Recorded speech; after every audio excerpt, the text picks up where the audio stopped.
I'm so glad you're with us on the Clank Howard Show, where it's all about you learning ways to save more and spend less, and don't let anyone ever rip you off. On the web, we serve you at Clark.com, which is spelled CLARK.com. Got a question for me? Clark.com/ask. Coming up in today's Clarkrageous Moment, ads on social media that don't tell you they're ads. It is a huge and growing problem. I need to make sure you are aware of what you need to look out for so you don't get ripped off by somebody who you really respect, love to follow, whatever. You think that they really are into whatever is being posted there. Let me tell you the real story. And later this hour, scammers are coming hard after your smartphone. I'm going to tell you what kind of things they're targeting you for, and more important, how simple it is for you to protect yourself. I'll talk right now about a couple of things that may seem, one may obviously seem like a blast from the past. The other is really a great positive thing. So in the aftermath of the housing bust, there's been a program that was extremely active years ago, has remained somewhat active over the last few years, called Harp, Home Affordable Refinance Program. Website harp.gov, HARP.gov. Harp was headed for oblivion, but has been extended with new, more favorable rules for people who remain upside down in their home. And even though the other part of this is that housing has had a fantastic recovery in most zip codes in the country, there are still zips that housing remains in the doldrums and people are still way upside down in mortgages that they may have taken out at a much higher interest rate than today's prevailing rates. The HARP program being expanded, accepting new applications under the new terms on October 1st. Under the new HARP, if you have been rejected in the past from the refinance program that allows you to refinance upside down loans, this is going to be a new chance for you in a higher interest rate loan where you do not have equity. In fact, you might have what they refer to cutely as negative equity, meaning you owe more on the home than what it's worth, that you will have an opportunity potentially. I can't say will just flat out because for whatever reason, not everybody's going to qualify, but many people will qualify under this new program to refi in today's lower rates when you are upside down. On the recovery of the housing market, there are new homes being sold around the country at the highest rate in basically 10 years. A significant improvement, according to new data from the federal government. And so people are buying new homes with builders working on new homes at a rate that is more than double what it was just several years ago. So there's been a problem in many places in the country that people that would like to buy a home have been priced out. There's been an affordability issue and availability issue, which is ironic when you think about the mixed picture I just drew. Zip codes where homes are still worth less than they were a decade ago, and then other areas where there's not enough inventory available and the prices that's available are above what people attempting to buy a home can buy a home.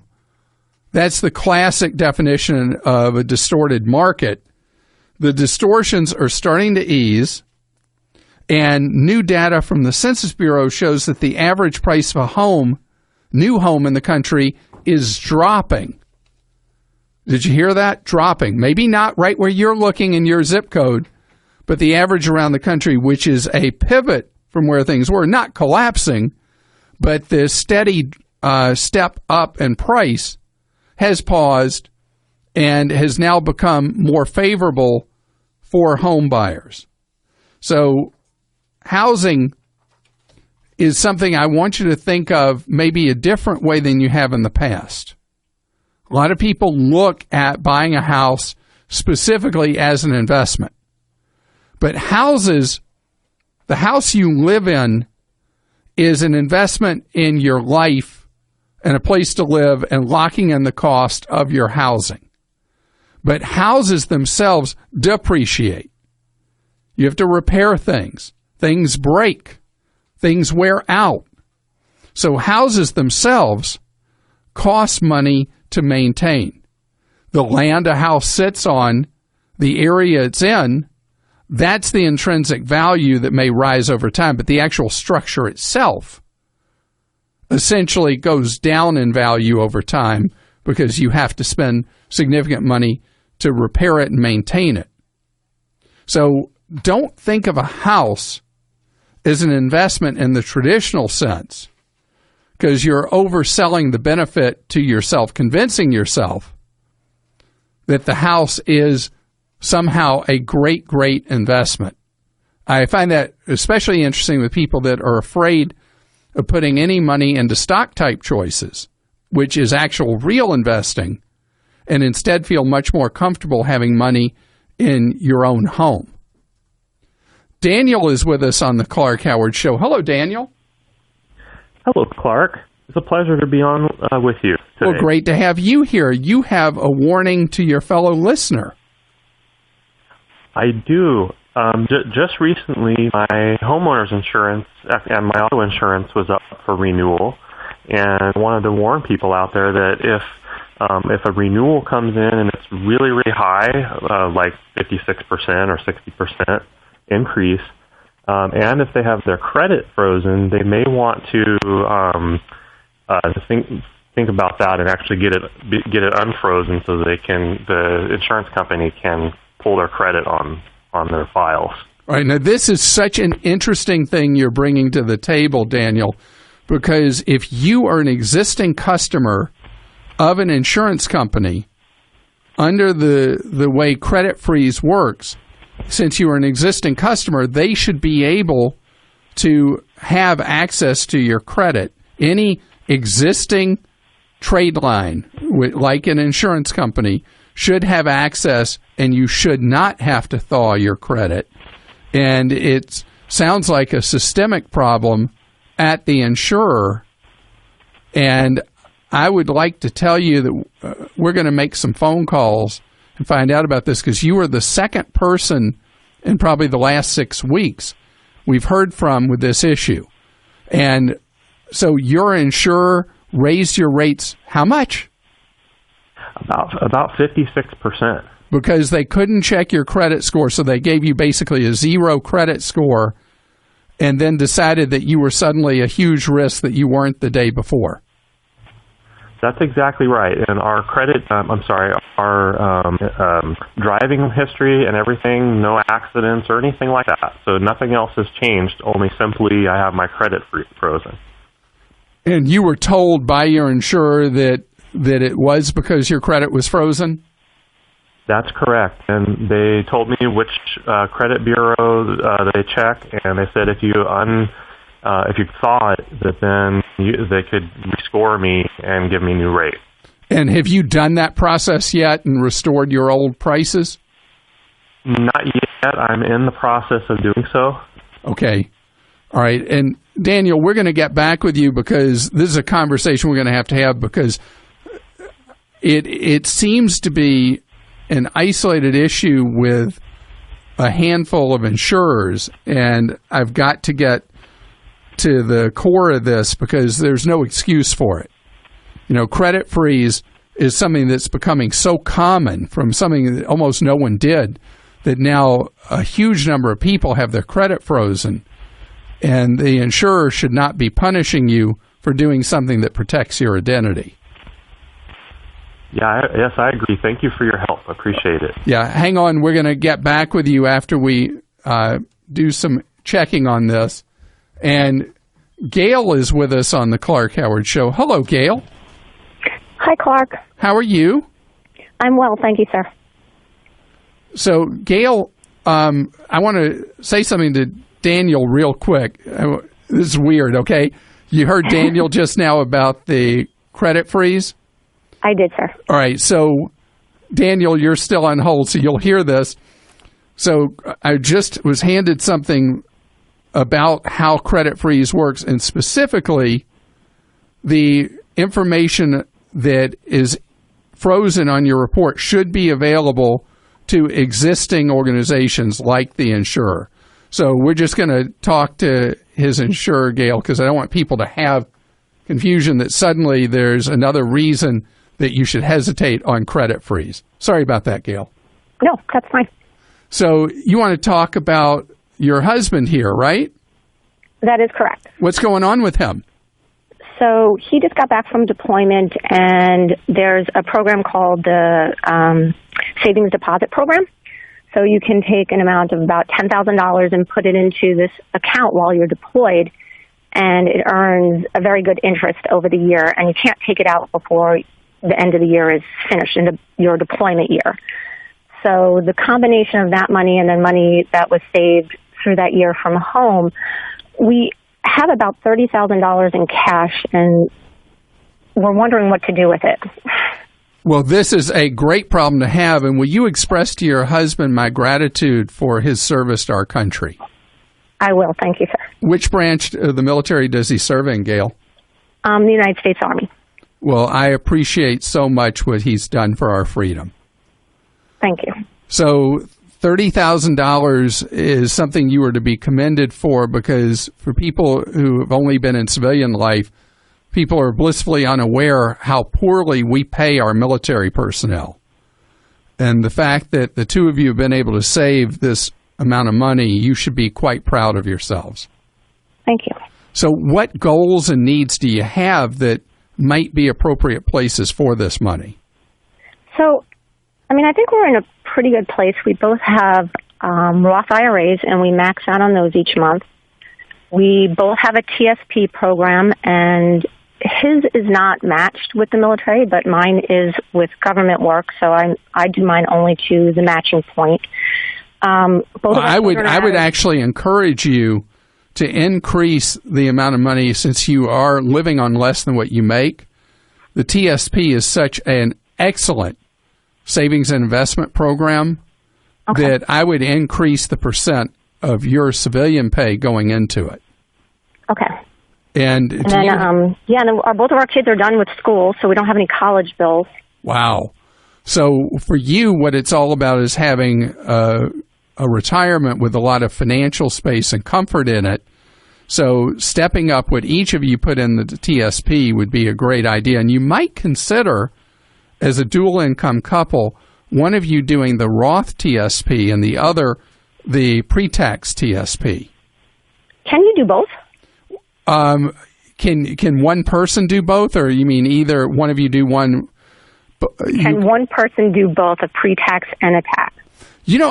I'm not aware if you can split your contribution where the TSP be part Roth and part traditional.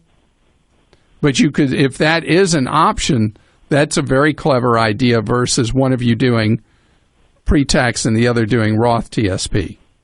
Okay. But the reason you want to do that is it gives you more flexibility in retirement with a pre-tax pile of money and a post-tax pile of money. And it allows for very, very sophisticated tax benefit planning each year in retirement. Now, what about CDs? Actually, looked and thought maybe, some CDs, a 5-year or 3-year, kind of splitting it between those. Only if you had a need to park money to use in the next several years. Otherwise, the tax advantages available to you in the TSP are so valuable that the TSP is a better choice.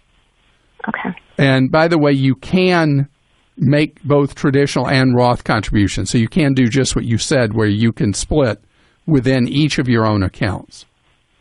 Oh, great.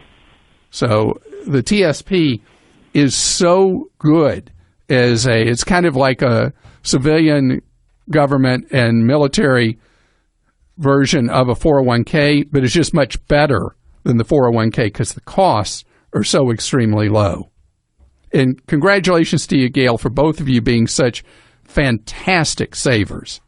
I have something absolutely amazing for you in today's Clark Rageous Moment. It's the money that's available to celebrities that post something on YouTube or Instagram or Snapchat or Twitter. The money they can make is massive. There's a report in the New York Times that a celebrity who posts something on YouTube that they're posting as if it's real content but is just an ad they've been paid for can make $187,000 from just a single post. On Instagram or Snapchat, they'd make $75,000. And the problem is, and this is why it's so Clark-rageous, is that the law requires that something that's posted on social media, that it be clear and conspicuous, is the exact wording, that it's an ad. But people aren't doing that because they don't make the money. They don't get the clicks. They don't get the sales of whatever the item is if somebody's truthful. This is really a problem right now because people who follow somebody and love them, if they say something's great, they just, without thinking about it, go and buy the product or service. You need to be on your guard and know on social media when you see a celebrity going crazy about how great something is, know that often it's because it's bought and paid for. It is not genuine. Don't waste your money. Check out a product or service independently on your own.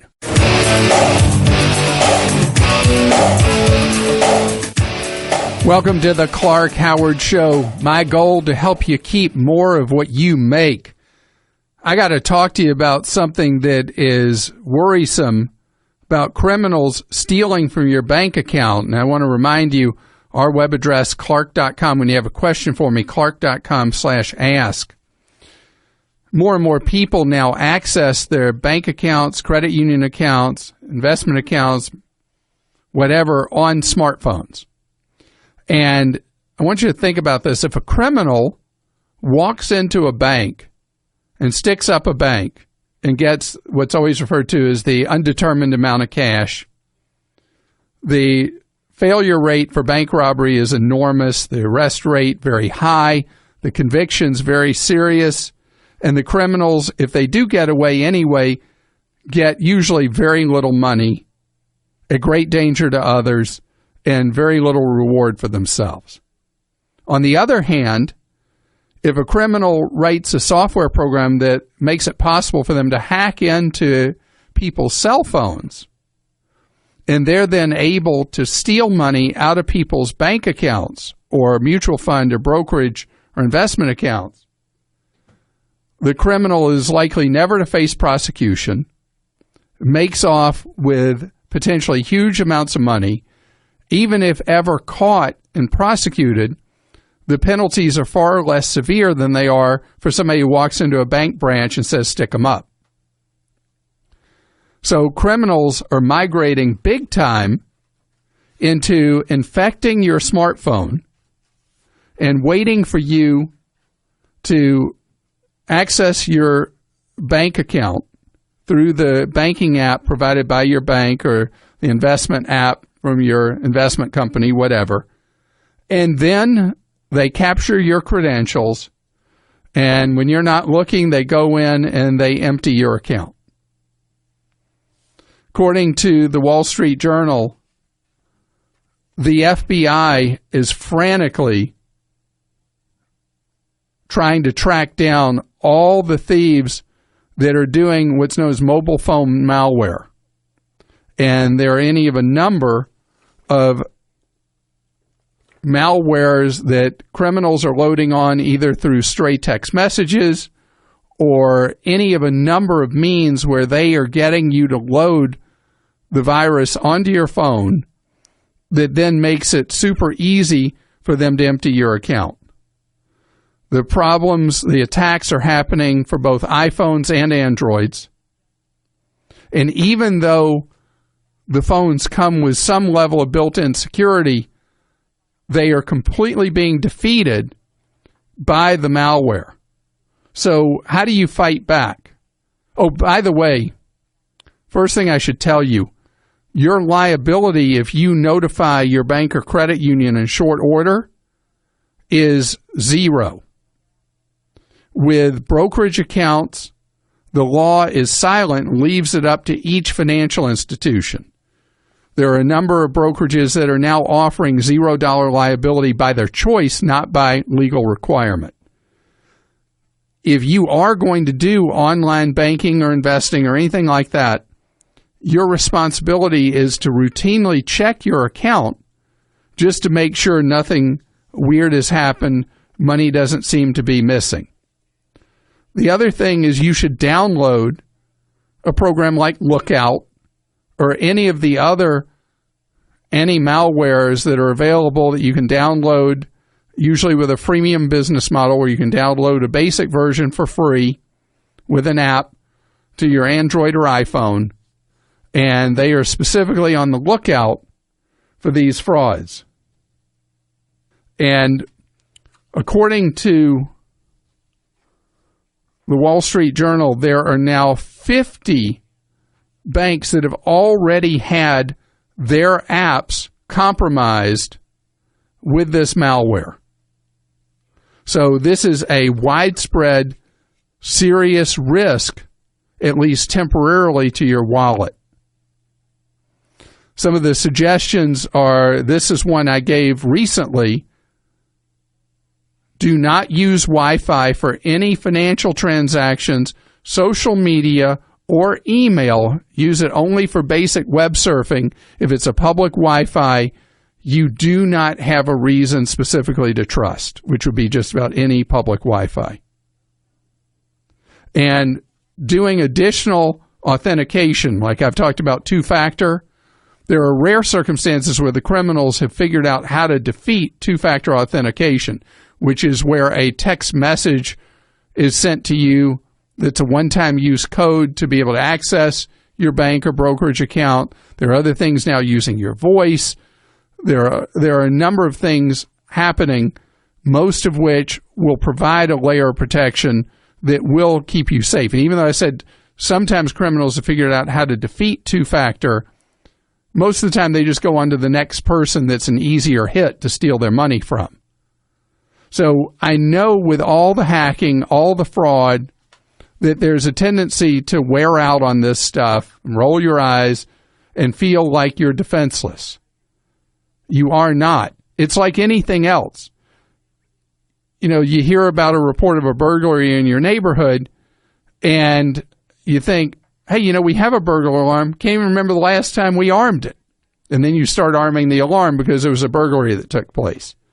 This is that kind of thing, is that you can't be certain that you're going to lock out the criminal.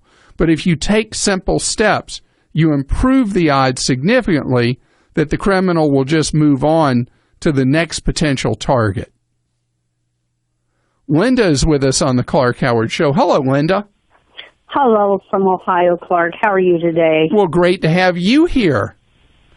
You know, it's so unfair. Every 4 years, Ohio gets such a big economic boost from the fact that it's a battleground state. I know. It's exciting. I think there's 10 battleground states that all benefit from all the spending that goes on with the political campaigns, and the other 40 states get nothing. I know. I'm sorry. You sound all broken up about all that money pouring into Ohio. I'm so sad about that. I'm sorry. Anyway, well, I really appreciate you taking my call today, Certainly. Clark. What's going on with your car? Okay, well, we leased a small car a year and a half ago with the intentions to keep the mileage below $32,000 for the 3-year term. And I know the world is full of good intentions, right? Anyway, yes. Due to a long-term family illness, we made many trips back and forth from Ohio to North Carolina. We're now close to 28,000 miles, and we still have 18 months left on the lease term. So we can't go without using the car because we need the car. and there's no way we're going to be able to pay the cost per mile that's going to exceed the 32,000-mile agreement because we've still got a year and a half left. Sure, I understand. And I'm sorry about the illness in the family. Well, it was very sad. My husband lost his dear mother. But, I'm sorry. So we don't know if we should try to buy the car and wait till the end of the term, try to buy it before the end of the term. Can we negotiate the over mileage cost into a new car purchase? We're getting real worried. The smart thing to do is drive it as much as you need to over the next 18 months, and you just buy the thing at the end of the lease. Okay. And about 6 weeks out, what you do is you're going to play a game it's a game of poker with the leasing company. Is the leasing company a bank, or is it the auto manufacturer's leasing arm itself? It's through Honda, the auto manufacturing. All right. So if it's a Honda lease, you're not going to be able to negotiate potentially as well as you might otherwise. When it's with a third party like a bank, they never want the vehicle back.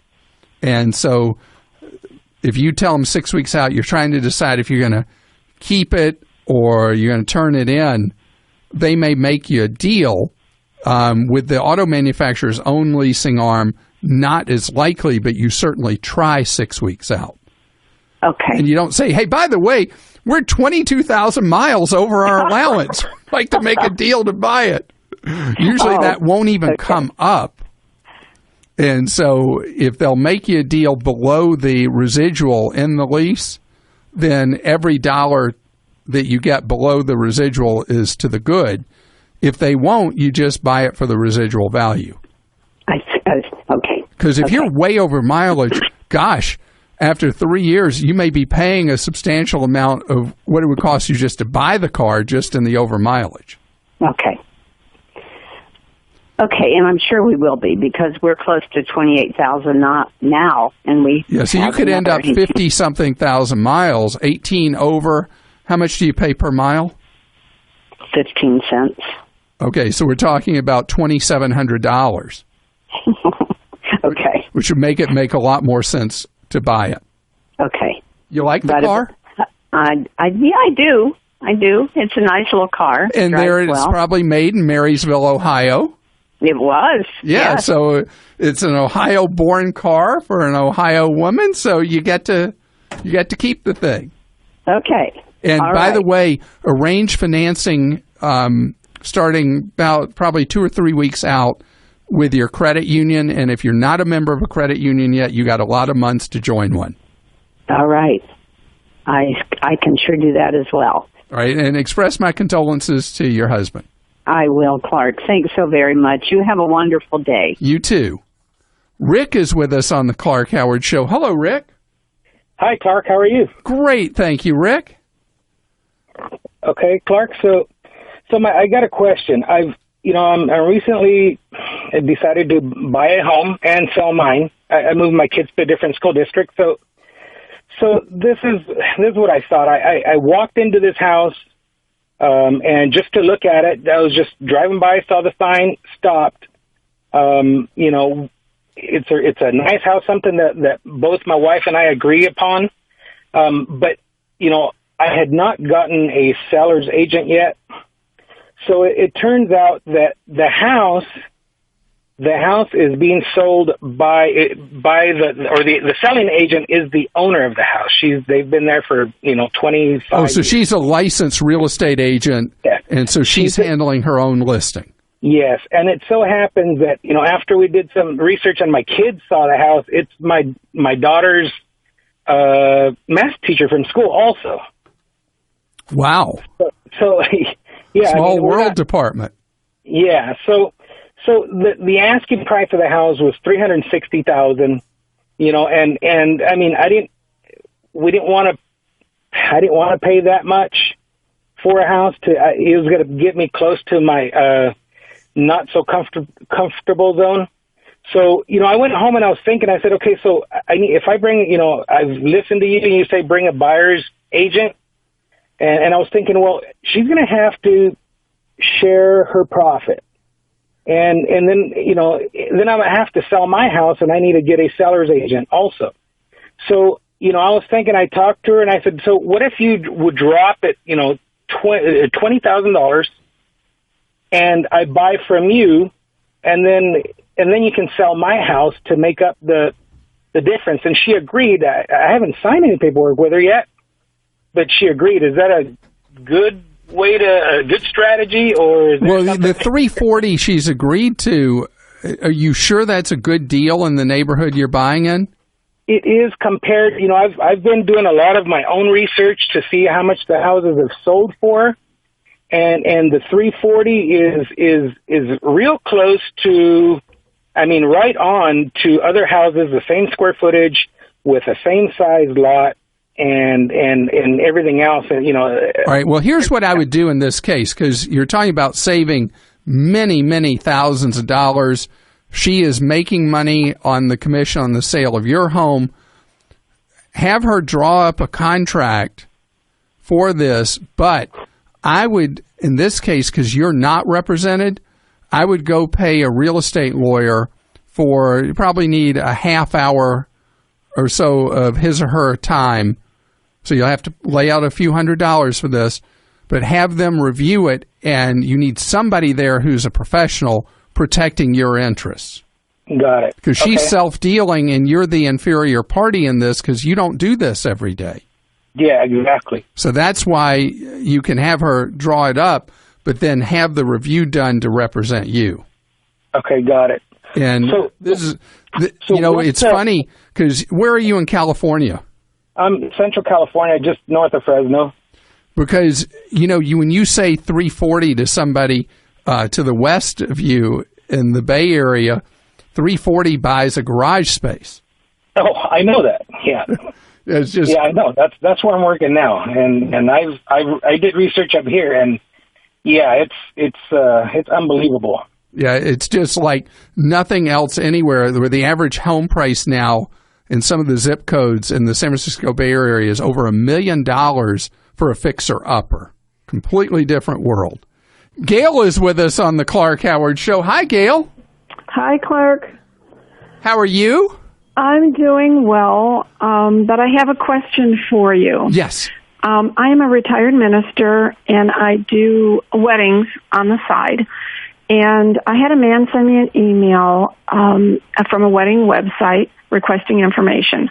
I sent him information, including pricing, and he got back to me with an email saying he was going to send me a check and that I should deposit it, wait for it to clear, and then once that happened, we would talk about signing a contract and his wedding date and his place. I got the check a few days later, which was 5-6 times the amount that I would normally charge for a wedding. And since you are a woman of the cloth, I will not say what that sound is. Let's just say it's a bunch of baloney. How about that? Well, that's exactly what I thought. Even though the check is from a nationally known investment company. Yeah, it's counterfeit. Yeah. But my question is, what do I do with it? Do I tear it up? Do I turn it into the fraud department? You can just do whatever you want to with it. You can put it in the circular file. You can shred it. You can do whatever you wish, because this is a long-time scam with a new wrinkle. You were the first person of the cloth we've heard from who has been targeted by one of these phony check scams. Mm-hmm. And the whole scam, is they try to get you to send back the overage as a refund, and then later you find out you took a fraudulent check. Okay. So this is somebody who had no intention of getting married. They just had an intention of emptying your wallet. Which is what I thought. I just didn't know what to do with it, whether to throw it away. You can throw it away, and I hope it doesn't change your faith in humanity at all. There are people who just want to get over any way they can. There's something about TrueCar that a lot of people don't even know. Here it is. Using TrueCar can also help you buy a used car. That's right. In fact, there are over 500,000 pre-owned vehicles available from TrueCar's certified dealers nationwide. So whether you're looking to buy a brand new car or a used car, you can get all the upfront pricing information that empowers you. You can also get discounts off the list price for used cars and a totally better buying experience through the TrueCar certified dealer network. That's where you see what other people paid for the car that you want, so you know you're getting a fair price and you can feel confident. And with TrueCar, you connect with a local certified dealer of your choice, so you can enjoy a quick, easy buying experience. You can use the TrueCar website or the TrueCar app, so it's easy to find the new or used car that you want. You just take your guaranteed savings certificate to a TrueCar certified dealer, and you'll save money on that used car. And if you're buying new, the average TrueCar user saves $3,279 off MSRP. Over 2 million people have already bought their cars through the TrueCar certified dealer network. So if you're ready to buy a new or used car, visit TrueCar.com or take it with you by downloading the TrueCar app and enjoy a better car buying experience. Some features are not available in all states.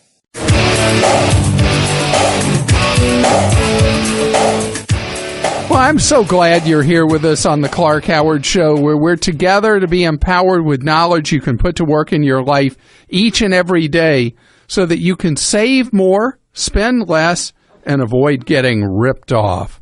Our web address, clark.com. When you have a question for me, clark.com/ask.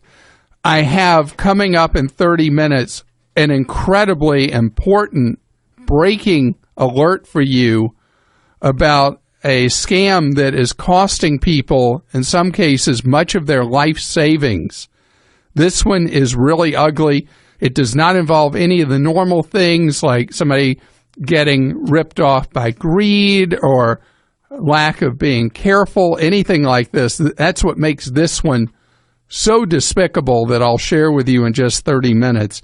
Simple steps to protect yourself from what could be personal financial Armageddon. Talk right now about drones. You know, the new rules for drones were published yesterday, and they are allowing businesses to fly pretty good-sized drones, 55-pound drones, up to 55 pounds. They can fly at 100 miles an hour. So you think about in an urban or suburban area, being able to fly a drone at that kind of speed with that kind of size. In order to protect aircraft, the maximum height of flight is 400 feet. Generally, even for private plane pilots on landing, they're not under 500 feet till just before the runway on final.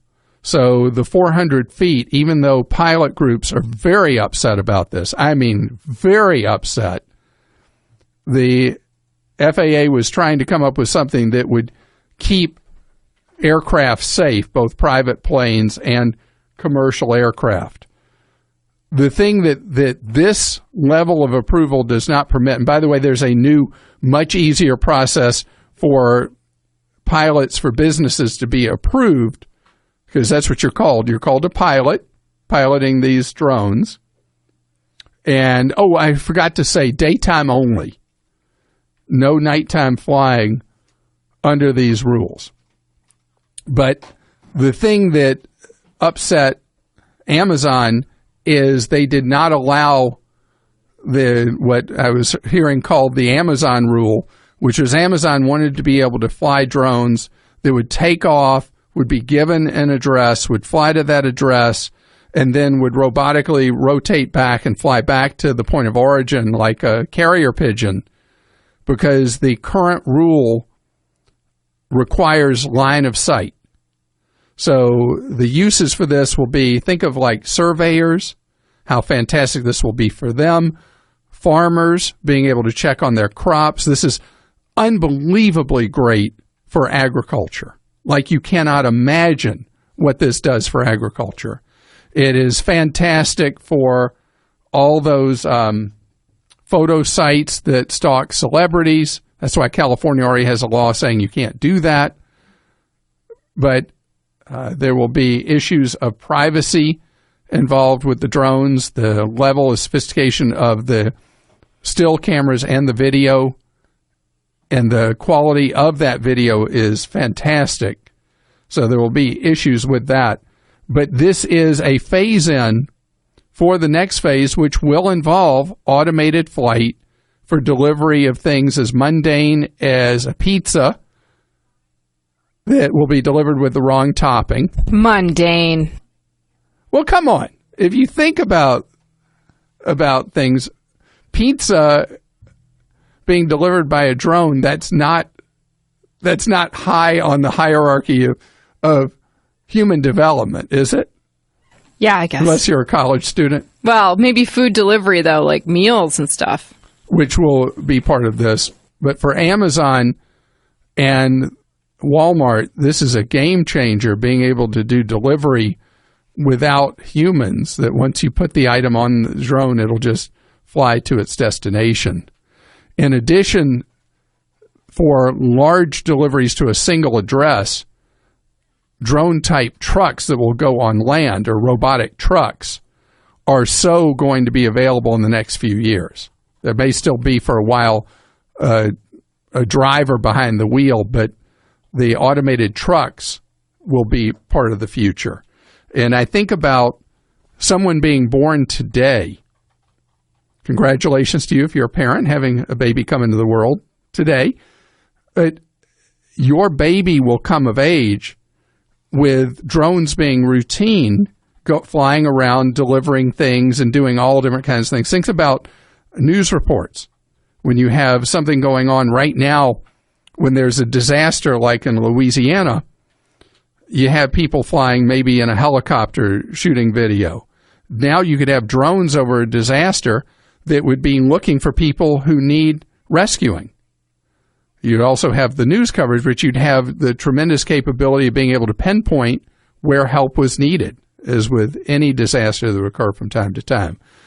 You have a kid born today, he or she will come of age with the first time they're really aware of vehicle transportation. There will be vehicles on the road that drive themselves. We are at a time where the change that technology is bringing with a new form of automation, that's transportation automation, is about to go to a level that only futurists could imagine and will absolutely change so much of our life experience. George joins us on the Clank Howard Show. Hello, George. Hi, Clark. How are you today? Great, thank you. So how do you feel about Amazon dropping a package on your head? As long as it's not too heavy. It's definitely on its way, but it won't be in 2 hours or less. It's going to be maybe a couple of years. All right, good. So you want to talk about your phone? Well, internet. Okay. We live in an area where we don't have much choice as far as internet providers, and the one provider that we have provides very poor service. So I was looking for alternatives to the phone company internet provider, and was wondering about using a hotspot for that. And do you have pretty wide variety of cell phone carriers that have service where you live, or is that also limited to only one or two choices? We have pretty wide selection. So I don't know if you know this, but in a couple of days, T-Mobile is offering a plan that is a pretty pricey plan, but provides unlimited hotspot at high speed. I wasn't aware of that. So the way the T-Mobile thing works, it's called the One Plus plan. And so how many people do you have on your cell phone plan? On our cell phone plan, we each have our own plan. We're using Straight Talk on our phones. And there are two of you on the plan, or how many? Just two. All right. So the way the T-Mobile One Plus works, they have a new plan called T-Mobile One, which gets you unlimited data on your smartphone at a cost for 2 lines of $120 a month. So $60 a line, where right now with Straight Talk, you're paying $45 a line. Right. But it's unlimited data.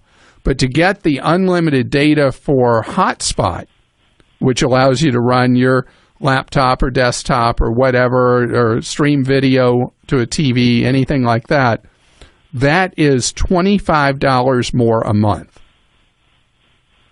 So I don't know what you pay right now for internet, but we're paying about $70 a month on top of the phone line. So in this case, you would be able, if T-Mobile provided adequate service where you need it, you could switch your cell phones from Straight Talk to T-Mobile and go on the One Plus, and then you'd have your unlimited use of data at home, where your phone, you set it up as a hotspot, and you're able to run your stuff off of it. Yeah, so the computers and the tablets could run off the phone as a hotspot. Exactly. So that's a $25 a month surcharge, though. So you pay the $120 for your 2 lines, and then $25 for the hotspot. And if you both want to have the hotspot, then it's $50. You know, if one of you's home and the other's not, and you need the high-speed internet. So you end up for your cell phones plus the unlimited hotspot at $170 a month. Where right now you're paying you're paying $160 if I followed the math right for what you have today.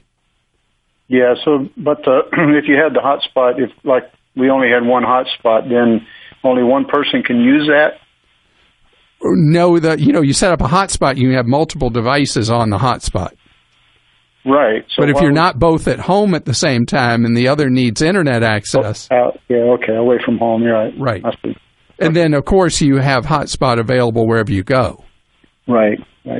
So it may be an answer for you. It's the best I know right now, and I don't know how T-Mobile possibly has enough network capacity to support this, but they seem to think they do, and it's a pretty flexible thing, especially for someone who's faced with a lack of choices for home internet. All right. Well, I appreciate it. Thanks. Sure. And one other you should check. I neglected to say this. Look at the Sprint offer on their thing involving a hotspot.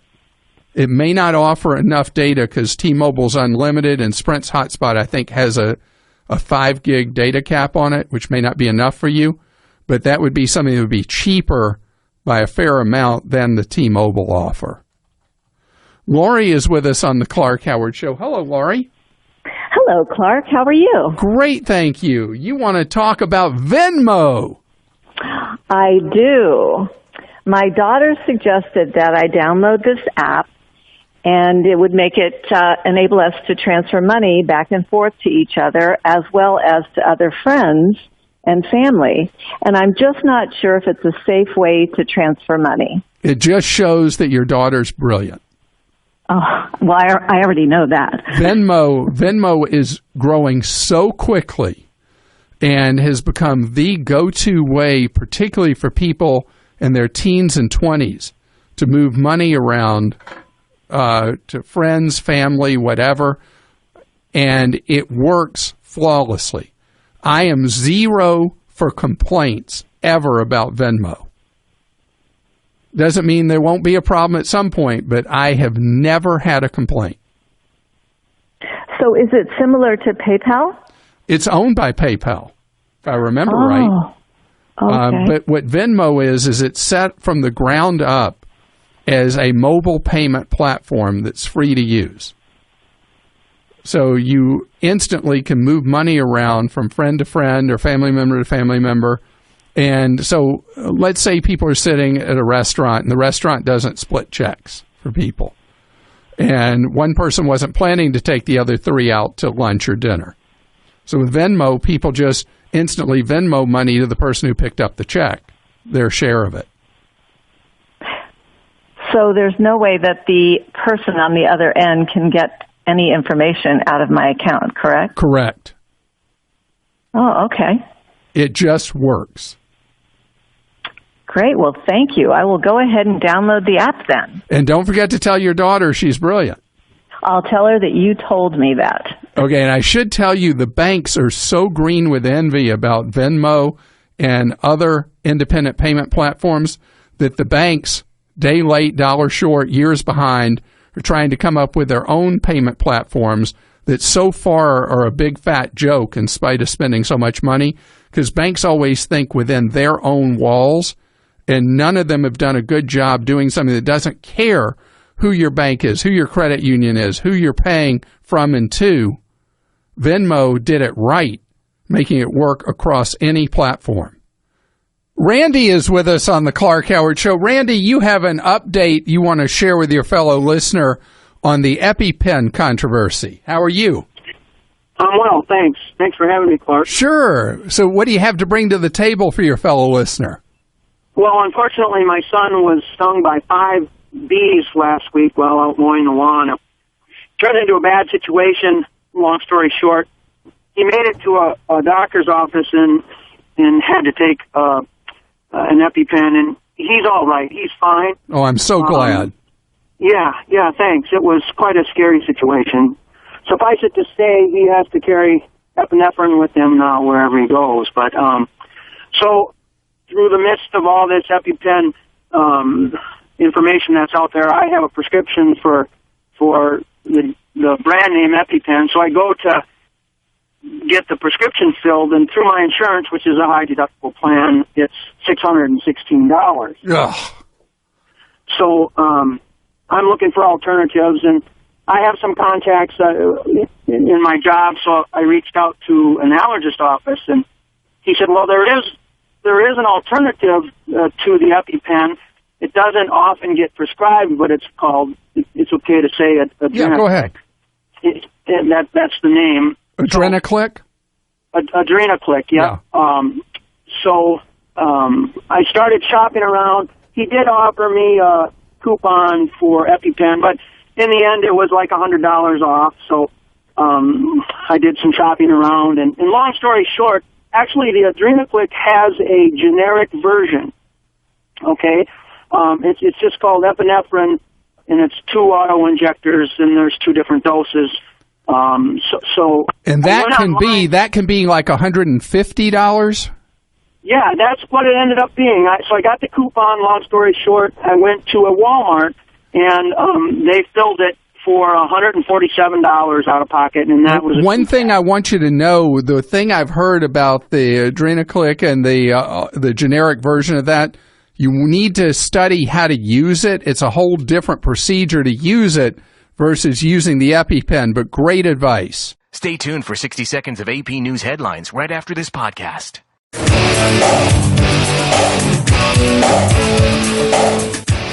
Welcome to the Clank Howard Show, where you learn better ways to keep more of what you make.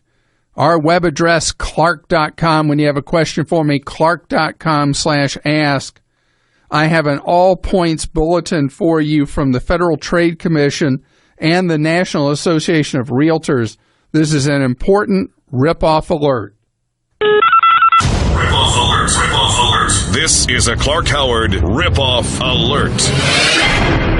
This scam I'm about to tell you about is spreading quickly across the country, and it is extremely clever in a bad sort of way and unbelievably harmful to people.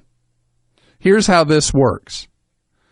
Criminals are cracking into the email of real estate agents and also escrow agents and closing attorneys.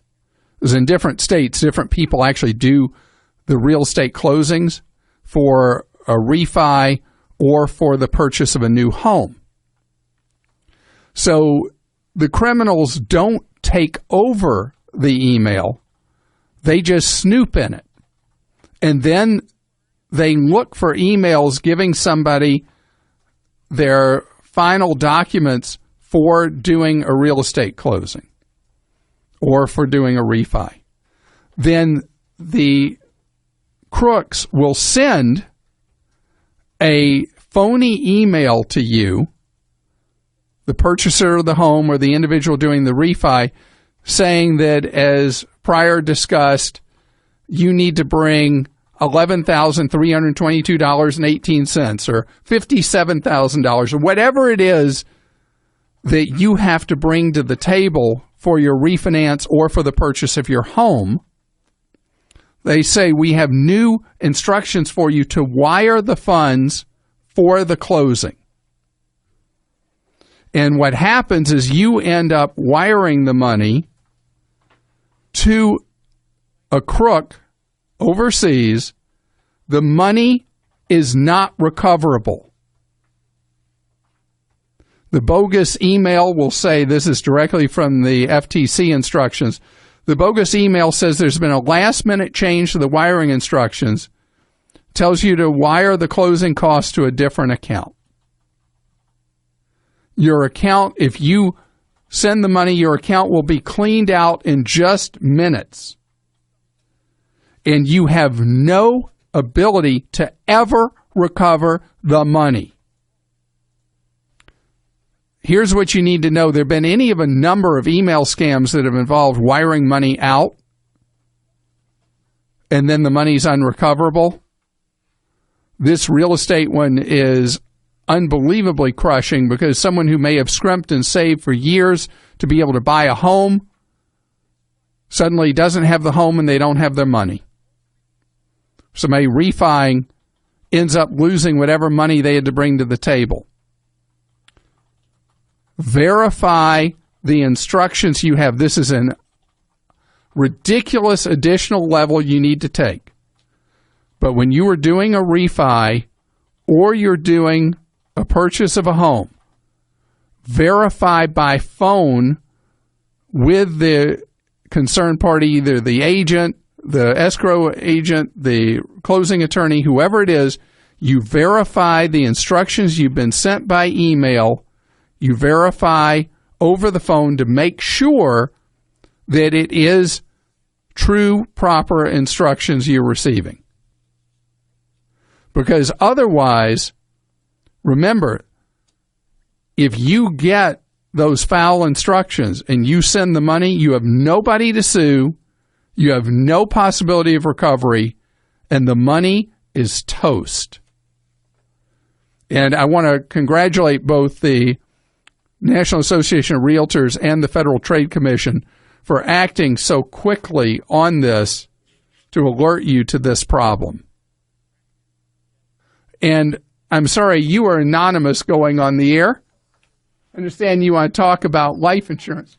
Oh, is Kevin? Hi, Kevin. Hey, Clark, how are you? Good. We have a glitch in our system for calls, and sometimes I don't get to see who's actually calling me. It happens.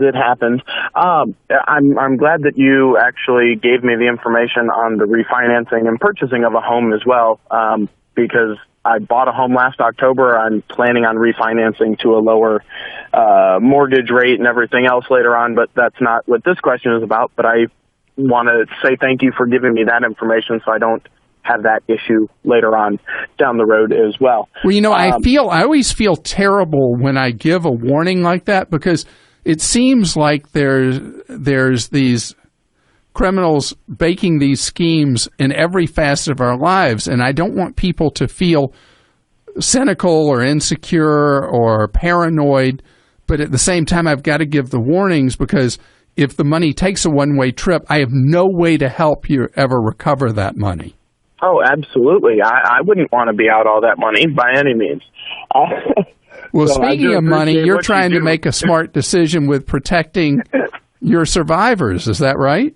Yes. I mean, at this point, I don't have any quote-unquote survivors. I'm 25. Like I said, just recently purchased a house last year. I'm getting married in a month. You know, my fiance, she's got a job and will have a job and everything else, and she should be financially set in general. But I want to do the smart thing in regards to some form of life insurance. And I know that you had talked, I heard you talk a couple of weeks ago about some form of life insurance that if you went and you talked to a broker, they wouldn't talk to you about it because there's not enough money in it for them on commission. So it sounded like a good idea as far as low cost, high effectiveness, and I can't for the life of me remember what it is, what I should be looking for, and things of that nature. It's a very, very simple product. It's called level term insurance. Okay. And what level term insurance does is it's kind of like having car insurance or homeowners insurance, that it pays a benefit only in the event, like if you wreck your car, it pays. If your car gets stolen, it pays. With term life insurance, you hope you pay the premiums all through the years and you never have a payment on it, because it means you're dead. It doesn't do anything else but pay a death benefit to your survivor. And since the odds are at 25, you can buy up to 30-year level term.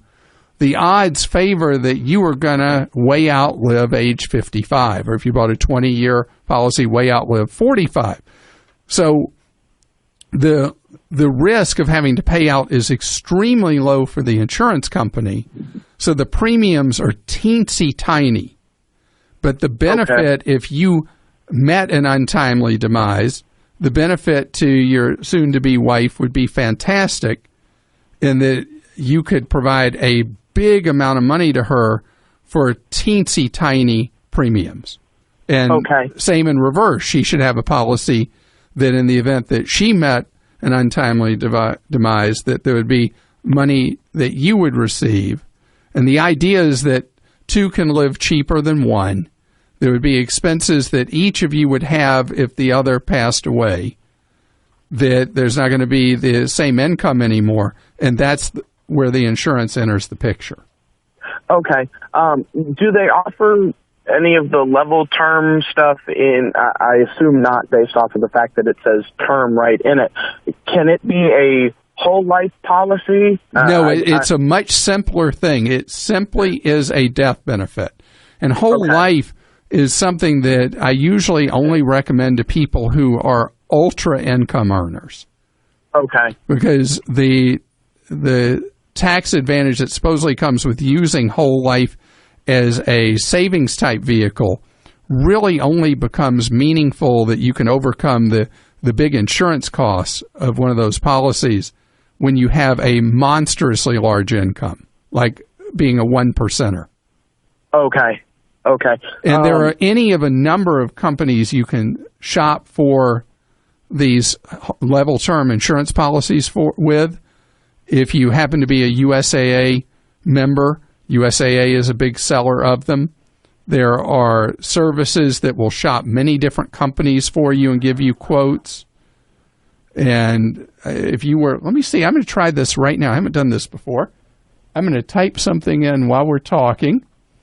Let's see, level term. I'm going to see how many shopping services come up. Level term life insurance. All right, so instantly I got 100,000 results with one shopping service after another to shop with.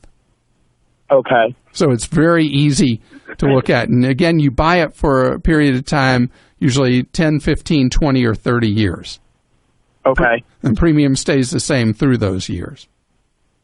Do they care not only how old you are, but do they do any sort of full-on physical analysis or anything? They will do a full medical underwrite.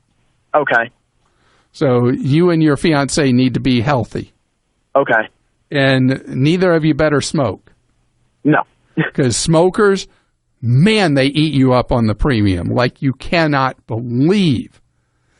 MJ is with us on the Clank Howard Show. Hello, MJ. You bought a car from Carvana.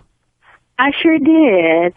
And I was nervous throughout the whole process, but I was determined to avoid the regular dealer route. So I braved through it. I want to share with the listeners as a Clark Angel that I am, and and let you know how it went.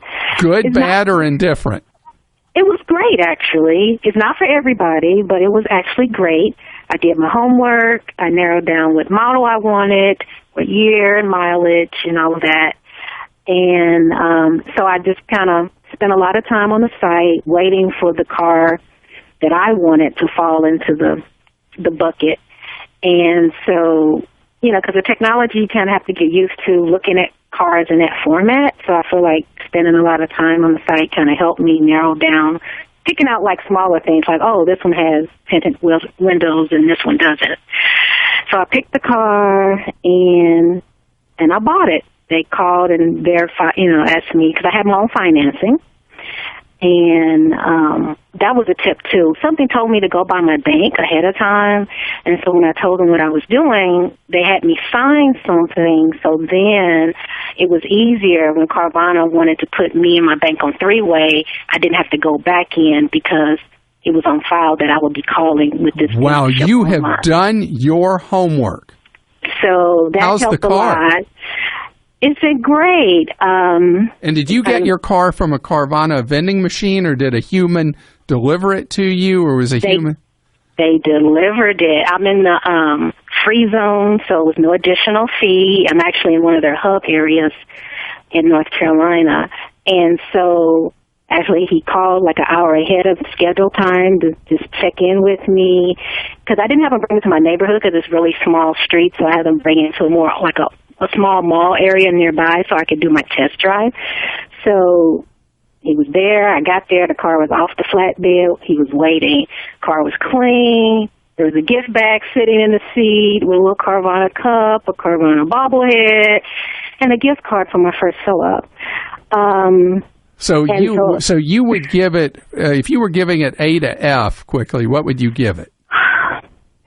I would say A- because there was one hiccup, but it's not technically a hiccup because they handled it very, very well. I accepted the car, of course, and then we tested everything, tested all the, outlets and stuff, and we found the CD player wasn't working. So I was like, oh, man, I really love the car, but I want everything working. So I called them. They told me to take it to a dealer. So that was a little awkward. But because I felt they should have detected that in their analysis, right? But that's why I downgraded just a little bit. But so I did have to spend time at the dealership. They gave me the estimate, and the guy, he was like, "Oh, I don't think they're going to fix this." He said the part alone is $800 and something for the new CD player. I was like, "Oh well, if they don't fix it, as much as I love it, I'm going to send it back." So I called them. They approved the repair. No problem. Because I was inside my 7 days. So I did have to go back in my schedule to get it repaired, but they fixed it, no problem. But this is where they impressed me. I said, well, since I'm inside my 7 days and I have to wait 3 days for my appointment, would you extend my period to make up my mind? No problem. Can you send me that in writing? I'll send you the email as soon as we get off the phone. And they did. So I had additional time. They extended my 7-day grace period to be after I got the car back from the dealership. I have one other question for you. I'm just really curious. Did you do your shopping on Carvana on the phone, or did you do it on a laptop or desktop? Yeah, my iPad, actually. I shop for cars like 2 or 3 in the morning when I had nothing else to do. I love this. So Carvana, if you've not heard me talk about it, is one of a wave of new car sellers that use an entirely new business model where you can actually ultimately take delivery in many cities from a vending machine where you put in this coin-type token and take delivery, unlike what MJ did where somebody actually brought it to her, which is the other common way they deliver a car. They are very innovative, and they're growing very quickly. You got a question for me? You can go to clark.com/ask, and Joel has questions that he poses for you. We call them Ask Clark. Who do you have an Ask Clark from, Joel? Clark Chris wrote in, he said, how does death and dismemberment insurance differ from life insurance, and is it a good buy? Okay, so that stuff is junk. It's usually accidental death and dismemberment, and it means anything that is very, very narrow, that is only for a very, very specific defined purpose or occurrence, is insurance that you generally want to avoid. Insurance that should be purchased is wide insurance. I'm stunned how many people will insure their flat screen TV with one of those junky extended warranties, but don't have life insurance or don't have disability insurance. When you think about what you want to protect, it is the broad sources of income for yourself in the event you cannot work because you're disabled, or to provide for your survivors in the event you pass away, like the call we had earlier about life insurance. Narrow kind of insurance or specialty kind of insurance products, even though the premiums seem amazingly affordable for the coverage you get, are something that you want to avoid. And anytime somebody says, do we have the greatest thing, accidental death and dismemberment, you should have $4 million of them, we'll sell it to you for 12 cents. Yeah, don't buy it. Thanks for listening to the Clark Howard Podcast. Download new episodes every Monday through Friday at podcastone.com. That's podcastone.com. Stay tuned for the latest AP News headlines from Podcast One right after this. When shopping for car insurance, consider this. Geico has been saving people money on car insurance for over 75 years. So if you're serious about savings, it's simple. Go to geico.com. After 75 years, they know how to save you money. AP Update. I'm Sandy Kozel. Democratic Congresswoman Debbie Wasserman Schultz has turned back a strong primary challenge and will likely be reelected to a 7th term in Congress. Most of all, I want to thank the people that I have had the privilege of serving for nearly 12 years in Congress and 24 years as a public servant in this community for giving me the greatest professional privilege of my life. Also in Florida, Senator Marco Rubio has earned the support of the state's Republican voters to seek a second term. The polls are now closed in Arizona's primary election. Senator John McCain faced a tough battle with a former state senator who vowed to retire the 5-term Republican a day after his 80th birthday. We're waiting for results of that contest. And in presidential politics, a campaign official says Donald Trump could make a last-minute trip to Mexico Wednesday, hours before he delivers a speech on immigration.